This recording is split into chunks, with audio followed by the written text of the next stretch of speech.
আল্লাহ রাব্বুল আলামিন কিয়ামতের দিন বান্দাকে ডেকে বলবেন, আমাদেরকে ডেকে বলবেন, আমরা তো আল্লাহর বান্দা নাকি? আমরা কার বান্দা? আল্লাহ রাব্বুল আলামিন তার বান্দাদেরকে কিয়ামতের দিন ডেকে বলবেন, হে আদম সন্তান, আমি তো ক্ষুধার্ত অবস্থায় ছিলাম, আমাকে তুমি কেন একটু খাবার দাও নাই?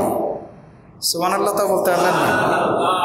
দেখছেন আল্লাহ আমাদের উপরে দয়াশীল নাকি দয়াহীন?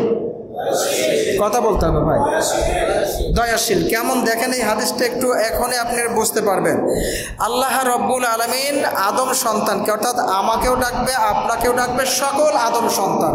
আদম সন্তান মানে পৃথিবীর যত মানুষ আছে সবাই আদম সন্তান। বুঝতে পেরেছেন?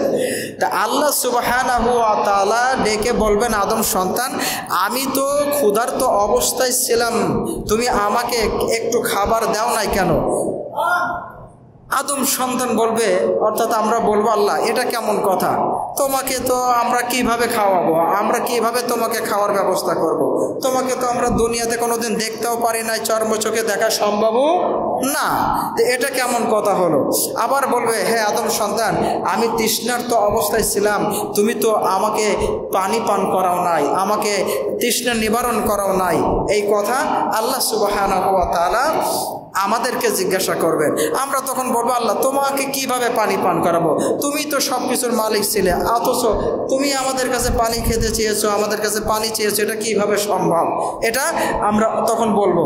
তখন আল্লাহ সুবহানাহু ওয়া তাআলা বলবেন, আদম সন্তান, পৃথিবীতে আমার যে সকল বান্দা বান্দিরা ক্ষুধার্ত অবস্থায় ছিল, তোমাদের কাছে গিয়েছিল, তোমরা তাদেরকে ওই ক্ষুধার্ত অবস্থায় যদি একটু খাবার দিতে, ওই খাবারটা আমার ওই বান্দাকে দেওয়া মানেই আমি আল্লাহ রাব্বুল আলামিনকে ক্ষুধা নিবারণ করা হতো।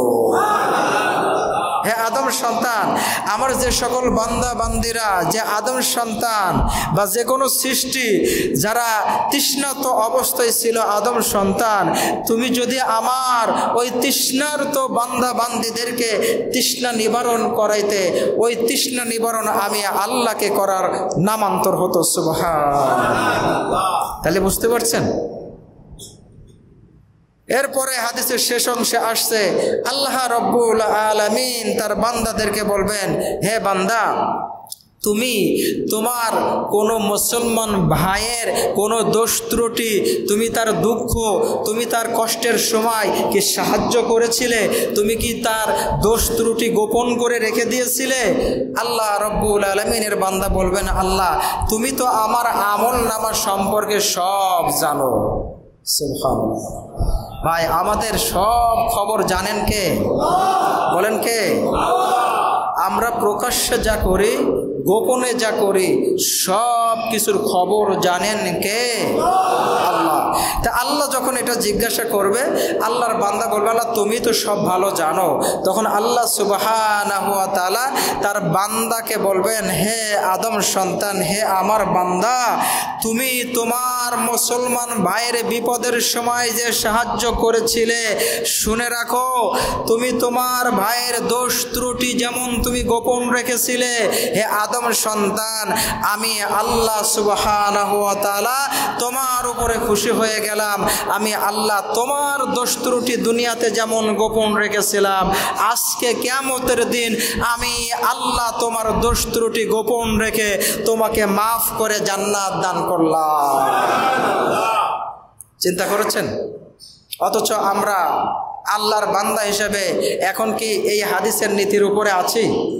কথা বলতে হবে ভাই, আছি?